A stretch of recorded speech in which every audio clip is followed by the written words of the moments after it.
तो सर, हम जिस संस्था के साथ काम करते हैं उस संस्था का नाम है एस्क्लेपियस वेलनेस प्राइवेट लिमिटेड। हमारी संस्था 9 नवंबर 2014 को स्थापना हुई थी। दिल्ली द्वारिका सेक्टर 17 में हमारे हेड ऑफिस है और वहीं से पूरे हिंदुस्तान के अंदर हमारी संस्था ये व्यापार करती है, बिजनेस करती है।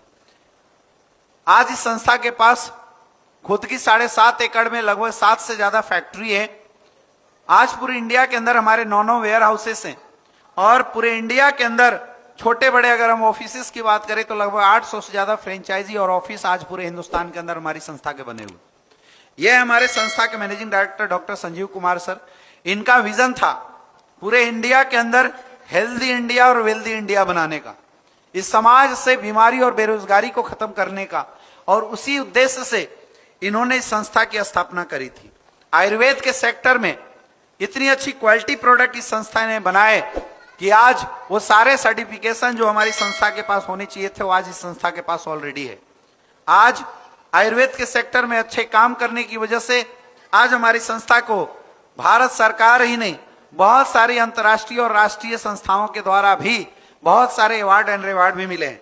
जैसे देखिए, चैंपियन ऑफ चेंज का अवार्ड भारत के पूर्व राष्ट्रपति मिस्टर प्रणब मुखर्जी जी के द्वारा हमारी संस्था को दिया गया है। Indian icon business award, Bharat Saurashri award, Sankalp Siddhi award, million billions award, international excellence award, Asia one greatest brand award, और हमारे साथ काम करने वाले लोगों की एक अच्छी एजुकेशन देने की वजह से आज हमारी संस्था का नाम गिनीज वर्ल्ड ऑफ रिकॉर्ड के अंदर आता है और लंदन सांसद के अंदर आज हमारी संस्था को नॉमिनेट भी किया गया है, अवार्ड भी दिया गया है आयुर्वेद के सेक्टर में इतना बेहतरीन काम करने के लिए। तो आखिर इस संस्था ने किया क्या? आखिर इस संस्था के माध्यम से कौन सा ऐसा काम हुआ जो समाज और सोसाइटी के इतने काम आए जिसकी वजह से इसको इतने रिवार्ड एंड अवार्ड मिले हैं? तो सर देखिए, हमारी संस्था ने एक रिसर्च किया। उस रिसर्च में पाया गया कि एक इंसान का शरीर इन तमाम चीजों से मिलकर बना हुआ है। अब इंसान का शरीर बना कैसे? पहले एटम, सेल्स, सेल से टिश्यू, टिश्यू से ऑर्गन, फिर शरीर बनता है। यानी अगर शरीर में कोई दिक्कत, कोई प्रॉब्लम होती है तो उससे पहले ऑर्गन्स में होता है, उससे पहले टिश्यू में होता है, उससे पहले यहां होता है और उससे पहले यहां होता है। अगर आपको नॉलेज नहीं है तो आप इंग्लिश वर्ड यूज मत करना, सिर्फ ऐसे बोलना शरीर कैसे बना है, पहले ये बनता, फिर ये बनता, फिर ये बनता, फिर ये बनता, फिर ये बनता। यानी अगर कोई दिक्कत होती है तो पहले यहां से पहले यहां आती है, वहां से पहले यहां, यहां से पहले यहां और यहां से पहले यहां आती है। अब यहां प्रॉब्लम क्यों आती है? खाने पीने की वजह से। क्यों आती है यहां प्रॉब्लम? खाने पीने की वजह से। आज से अगर 50-60 साल पहले देखा जाए तो एक इंसान जीता 80-90 साल था। शुरुआत के दौर में उसको कोई दिक्कत, कोई समस्या नहीं होती थी, जीता 80-90 साल था। आज इंसान वही है, आज भी जीता 80-90 साल है, लेकिन शुरुआत के 10 साल भी स्वस्थ जी ले तो बहुत बड़ी बात है। नहीं तो आज मैक्सिमम टाइम में लोगों को मेडिकल साइंस और दवाइयों का सहारा लेना पड़ता है। ये हालत हो चुकी है। आज अगर हम बात करें, पुराने दौर में बीमारियां क्या थी? मलेरिया, डिफ्थेरिया, हैजा, प्लेग, चेचक। लेकिन पहले इस बीमारी से गांव के गांव खाली होते थे। आज इस बीमारी से कोई नहीं मरता। आज नई बीमारी मार्केट में आ गई, सर्दी, खांसी, जुकाम। ऐसे घुमाना है और सामने वाले को इंडिकेट करना है। बात समझ में आ रही है? आखिर ये बीमारी मार्केट में क्यों आई? इसका कारण क्या है? इसका कारण है खाने पीने होने वाले बदलाव। भगवान ने जब इंसान को बनाया था तो उसके खाने पीने का आइटम धरती पे अवेलेबल करा दिया था। तो पहले हम जो लोग खाते थे वो हमारे लिए मेडिसिन का काम करता था, लेकिन आज हम लोग क्या खाते हैं? Boil product, food product, pizza, burger. अब ये प्रोडक्ट हमारे लिए पॉइजन का काम किया करता है। अब ऐसा क्यों हुआ? जानबूझ के पॉइजन हम और आप क्यों खा रहे हैं? इसकी जरूरत क्यों आ पड़ी? इसका सबसे बड़ा कारण है फूड स्कार्सिटी। जनसंख्या बढ़ते जा रहा है। आप देखिए, जब देश आजाद हुआ था तो आजादी के समय देश की आबादी कितनी थी? लगभग 50 करोड़। आज आबादी कितनी हो गई? लगभग 140 करोड़। यानी आबादी लगभग 3 गुना बढ़ गया। तो आबादी बढ़ गया और जहां फसल उगाए जाते थे वो जमीनें घट गई। आज 140 करोड़ आबादी को मकान चाहिए तो जमीनों में घर बना लिया, घूमने के लिए सड़क चाहिए तो मैक्सिमम जगह पे सड़कें बन गई। तो जमीनें कम हो गई और आबादी बढ़ गया। तो फल फूल पहले के दौर में लोग जमीनों में उगाते थे और आज फल फूल बनाए जाते हैं। आज सब कुछ बदल चुका है। खाना बनाने, खाना उगाने का मेथड बदल चुका है, खाना बनाने का मेथड बदल चुका है, खाना स्टोर करने का मेथड बदल चुका है। सारी चीजें लगातार क्या हो चुकी है? चेंज हो चुकी है। पहले के दौर में लोग सुबह खाना बनाते थे, शाम को खाते थे, लेकिन आज फ्रिज का जमाना आ चुका है। 3-3 दिन का बना हुआ खाना लोग खाते हैं। तो बताइए 3 दिन का खाना सड़े नहीं, लेकिन क्या फायदा करेगा क्या? लेकिन हम लोग फिर उसी को खाते हैं। बताइए नुकसान करेगा नहीं करेगा? पहले फल फूल उगाते में लोग जैविक खाद इस्तेमाल करते थे, आज लोग दबा के पेस्टिसाइड इंसेक्टिसाइड का छिड़काव करते हैं।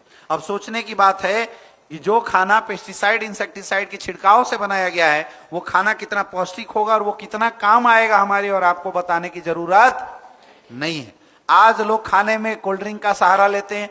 अब ये कोल्ड ड्रिंक इतना जहरीला है मेरे दोस्त, बोला जाता है कि अगर एक इंसान को 1 गिलास कोल्ड ड्रिंक पिला रहे हैं, इसका मतलब आपने 16 चम्मच चीनी का घोल पिला दिया। अब 1 गिलास कोल्ड ड्रिंक में कितना चीनी है? 16 चम्मच।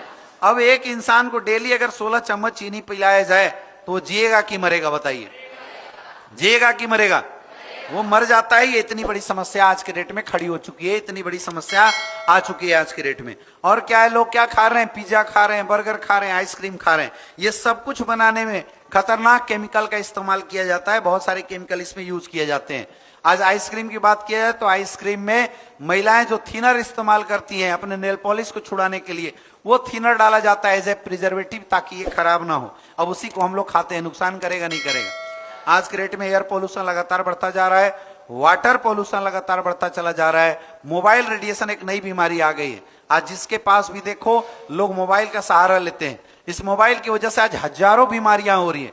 खास करके 5 साल से कम उम्र के जो बच्चे हैं उनको जितना ज्यादा आप मोबाइल यूज कराते हैं उतना ज्यादा रेडिएशन बच्चों के माइंड में जाता है। बड़े होने के बाद बच्चे चिड़चिड़े होते हैं, उनको भूख नहीं लगता और मेंटली रिटार्डेड हो जाते हैं। इसका कारण है ये मोबाइल। लेकिन हमारे यहाँ फैशन चला हुआ है, हम लोग सब कर सकते हैं लेकिन मोबाइल के साथ समझौता नहीं करते हैं। तो ये सारे जो कुछ सालों के अंदर बदलाव आए हैं, इन बदलाव की वजह से हुआ क्या? इन बदलाव की वजह से कुछ नई बीमारियां आई। जैसे देखिए हार्ट की प्रॉब्लम। पहले हार्ट की प्रॉब्लम शायद किसी को आती थी क्योंकि लोग फिजिकल एक्टिविटी ज्यादा किया करते थे। लेकिन आज की प्रॉब्लम क्या है? हर 5 में से 1 इंसान को हार्ट की प्रॉब्लम। आज 20-20 साल के लोगों को हार्ट अटैक की समस्या आ रही है। लोग जांच करा रहे हैं, टीएमटी करा रहे हैं, ईसीजी करा रहे हैं, सब कुछ रिपोर्ट नॉर्मल है, लेकिन बंदा रात को सोता है, सुबह खलास। इतनी बड़ी समस्या बन चुकी है हार्ट की प्रॉब्लम। हर 7 में से 1 इंसान को आज डायबिटीज की प्रॉब्लम है। आज अर्थराइटिस, घुटना टेढ़ा मेढ़ा हो जाना, हड्डियों का टेढ़ा मेढ़ा हो जाना एक आम बात बनी हुई। मोटापे की शिकायत है आज लोगों को। कैंसर जैसी समस्या बिल्कुल आम बन के खड़ी है लोगों के सामने। आज गायनोकोलॉजिकल प्रॉब्लम, लीवर की प्रॉब्लम, किडनी की प्रॉब्लम, ये सब कुछ ऐसी समस्या है जो घर घर में लोगों के निवास कर चुकी है। अब सर मेरा आपसे सवाल है, इन जो बीमारियों के बारे में मैं बता रहा हूं, ये बीमारियां मार्केट में ऑलरेडी है या इसको अब नया पैदा करने की जरूरत है? आपके घर में सर किसको क्या क्या समस्या है बताइए मुझे। तो सामने वाला क्या करेगा? कोई ना कोई समस्या बताएगा। वो समस्या बताता है, समझ जाना इसको आने वाले समय में हमें उसी प्रोडक्ट के बारे में बताने की जरूरत है जिसके बारे में, जिस समस्या के बारे में वो हमें समझा रहा है। क्लियर है? क्लियर है? तो सर जब हमारे और आपके घर में किसी को प्रॉब्लम होती है, समस्या होती है, तो क्या करते हैं? आप फोल्डर रख देना है साइड में, अब उससे बात करना है। सर हमारे और आपके घर में आप किसी को कोई दिक्कत होती, कोई समस्या होती है, तो हम लोग क्या करते हैं? डॉक्टर के पास जाते हैं, हॉस्पिटल में जाते हैं। अब छोटे डॉक्टर छोटे हॉस्पिटल में पहले जाते हैं लोकल लेवल पे, और अगर वहां से भी समाधान नहीं मिलता तो क्या करते हैं? फिर दिल्ली जाते हैं, लखनऊ जाते हैं, बड़े हॉस्पिटल में जाते हैं, बड़े डॉक्टर्स के पास जाते हैं। लेकिन आज हालत ऐसी हो चुकी है कि डॉक्टर इलाज कर रहे हैं फिर भी समाधान नहीं हो रहा है। क्यों? क्योंकि आज लोगों की इम्यून सिस्टम खराब हो चुकी है। लोगों का इम्यून सिस्टम भयंकर तरीके से खत्म हो चुका है, बर्बाद हो चुका है। आज इतनी बड़ी समस्या आ चुकी है आज दुनिया के सामने। पुराने दौर में जब किसी को सर्दी खांसी जुकाम होता था तो डॉक्टर 50 mg की दवाई देता था, ठीक हो जाता था। आज वही बीमारी खत्म करने के लिए 500-500 mg की दवाइयां खाना पड़ रहा है। ये इतनी बड़ी समस्या आ चुकी है। तो करे क्या? 2020 में कोविड आया था, आपने देखा होगा। कोविड में वो लोग मरे, ज्यादातर वो लोग मरे जिनकी इम्यून सिस्टम कमजोर थी। नहीं तो बहुत सारे ऐसे मजदूर थे जिनको कोविड हुआ और वो पैदल घर में चल के आ गए, उनको कहीं कोई दिक्कत, कोई समस्या नहीं हुई। तो आज के डेट में जो सबसे बड़ी समस्या है वो बीमारी से ज्यादा इस बात की समस्या है कि लोगों का इम्यून सिस्टम कमजोर हो गया। अब आज के डेट में इस दुनिया में इम्यून सिस्टम को सही करने के लिए कोई दवाई नहीं है, सिर्फ एक दवाई है, सिर्फ एक पद्धति है जिसको हमें अपनाना पड़ेगा, और उस पद्धति का नाम है आयुर्वेद। क्योंकि आयुर्वेद इस्तेमाल करने वाले को सर्दी खांसी जुकाम नहीं होता, आपने देखा होगा। आयुर्वेद इस्तेमाल करने वाले को कोई साइड इफेक्ट नहीं होता है, आपने देखा होगा। आयुर्वेद हमारी इम्यून सिस्टम को सही करती है और जो भी बीमारियां होती है उस बीमारी को जड़ से खत्म करती है। तो सर, मेरा ये हेल्थ अवेयरनेस प्रोग्राम आपको देने का मकसद यही था कि आप अपने घर में आयुर्वेद अपनाना शुरू कर दीजिए। लेकिन आज प्रॉब्लम की बात यह है कि हम सब ने अपने घर से आयुर्वेद को निकाल फेंका है, आयुर्वेद को हटा देता है। वो तो शुक्र है कोविड का, जिसकी वजह से लोगों को थोड़ी आयुर्वेद की वैल्यू समझ में आई, लोग आयुर्वेदिक चिकित्सा के प्रति लोगों का रुझान आया, नहीं तो लोगों ने आयुर्वेद को घर से निकाल दिया था। आप बोलोगे कैसे? हम सबके घर में कुछ मिले या ना मिले, लेकिन मसालेदानी सबके घर में होती है नहीं होती है? जहां क्या मिलता है? हल्दी मिलता है, लहसुन मिलता है, अदरक मिलता है, काली मिर्च मिलता है ना, अजवाइन मिलता है। ये सब कुछ आयुर्वेद है। क्या है? ये सब कुछ आयुर्वेद है। ये आयुर्वेद की ताकत थी जो हमारे घरों के मसालेदानी में हुआ करते थे। लेकिन हमारी और आपकी प्रॉब्लम आज के डेट में यह है कि हमने अपने घरों की मसालेदानी को भी इम्प्योर कर दिया है। हम हल्दी खरीद के लाते हैं पीसी हुई, जिसके अंदर रंग मिला के बेच दिया जाता है, एडल्ट्रेशन। हम मिर्च खरीद के लाते हैं पीसी हुई, जिसके अंदर ईट पीस पीस के डाल दे रहे हैं। हम धनिया पाउडर लाते हैं पीसी हुई, जिसके अंदर घोड़े गधे की लीद मिला के बेचा जा रहा है आज की डेट में। तो आप कुछ करो ना करो, अगर अपने घर की मसालेदानी को भी प्योर कर देते हो तो 50 बीमारियां आपके घर से भाग सकती है, आपके घर से निकल सकती है। लेकिन ये बातें उनके लिए लागू होती है जिनके पास कोई बीमारी नहीं, कोई समस्या नहीं। लेकिन जैसा कि हमने बताया और जैसा कि हमने अभी देखा कि आज हजारों लोग ऐसे हैं जिनके घर में ऑलरेडी ये समस्या आ चुकी। तो उसके लिए क्या?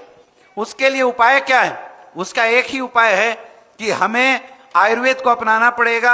आयुर्वेदिक प्रोडक्ट के माध्यम से लोगों की बीमारियों का समाधान करना शुरू करना पड़ेगा। मैं आज आपको बताता हूं, कुछ टिप्स देता हूं। आपके घर में किसी को भी कितना भी बड़ा फीवर हुआ हो, ओरिजिनल हल्दी, ओरिजिनल मतलब ओरिजिनल हल्दी, ये पीसी हुई हल्दी नहीं, ओरिजिनल हल्दी गर्म पानी में मिला के आप 2 टाइम पिला दीजिए, फीवर उतर जाना है। लेकिन प्रॉब्लम यह है कि आज हमारे घरों में ओरिजिनल हल्दी है ही नहीं। हम सबके घर में वो पीसी हुई हल्दी ने स्थान ले रखा है। किसी को गैस की समस्या कितनी भी ज्यादा हो, आप सुबह गुनगुना पानी पिलाना शुरू कर दीजिए भरपेट, आपको गैस की समस्या जीवन में कभी नहीं होगी। लेकिन प्रॉब्लम यह है कि हम लोग इन आदतों को अपनाना नहीं चाहते, ये आदतें हम अपने जीवन में लाना नहीं चाहते। तो इस हेल्थ अवेयरनेस प्रोग्राम के माध्यम से हम यही बताते हैं कि आप अपने घर परिवार को एक नॉर्मल रूटीन लाइफ में लाइए और आयुर्वेद के साथ अपने परिवार को जोड़िए। आपका अगर परिवार आयुर्वेद के साथ रहेगा तो आपके परिवार की हजारों बीमारी की समस्या घर से ही समाधान हो जाएगी, और अगर कोई समस्या है तो वो समस्या भी जड़ से खत्म हो जाएगी। लेकिन आज आयुर्वेद के सामने सबसे बड़ा चैलेंज क्या है? आज आयुर्वेद के सामने सबसे बड़ा चैलेंज है ओरिजिनलिटी का। आज हजारों लोग आयुर्वेद की बात करते हैं और लोगों की बात मान के, लोगों की बात समझ के आज पब्लिक जाती है और मार्केट से आयुर्वेदिक प्रोडक्ट खरीद के लाती है। लेकिन आज 90% कंपनियां जो आयुर्वेद के नाम पे लोगों को सिर्फ बेवकूफ बनाने का काम करती है, क्योंकि लोगों के पास ओरिजिनल प्रोडक्ट नहीं आता। लोग आयुर्वेद की ताकत जानते तो थे, लेकिन पिछले कुछ सालों में कुछ घटिया कंपनियों के माध्यम से आयुर्वेदिक प्रोडक्ट को अडल्ट्रेशन, मिलावट के साथ बेचा गया, जिसकी वजह से जब लोगों ने यूज किया उनको फायदा नहीं मिला तो दोबारा वो एलोपैथ की तरफ चले गए। आज के डेट में सबसे बड़ा चैलेंज है ओरिजिनलिटी के साथ एक सही आयुर्वेदिक प्रोडक्ट लोगों तक पहुंचाना। और मेरे दोस्त, समाज की सबसे बड़ी समस्या का समाधान करती है हमारी संस्था, जिसका नाम है एस्क्लेपियस वेलनेस प्राइवेट लिमिटेड। हमारी संस्था हिंदुस्तान की पहली ऐसी कंपनी है जिसने 2.5 साल रिसर्च करके लिक्विड प्रोफाइल आयुर्वेद बनाया। आज तक आयुर्वेद में आपको चूरन मिलता था, अब चूरन खा के असर करने में समय लगाता था और लिक्विड चीजें जल्दी बॉडी में असर करती है। तो हमारी संस्था हिंदुस्तान की पहली ऐसी कंपनी बनी जिसने 2.5 साल रिसर्च किया और लिक्विड प्रोफाइल आयुर्वेद दिया। 20 लाख रुपए के सैंपल मार्केट में फ्री ऑफ कॉस्ट बांटे थे। जब लोगों ने बोला यूज करने के बाद कि इस प्रोडक्ट में दम है, इस प्रोडक्ट में रिजल्ट है, तब वो प्रोडक्ट आज लोगों की समस्याओं के लिए मार्केट में लाने की कोशिश करी है और आज इस प्रोडक्ट के मार्केट में हजारों रिजल्ट हैं।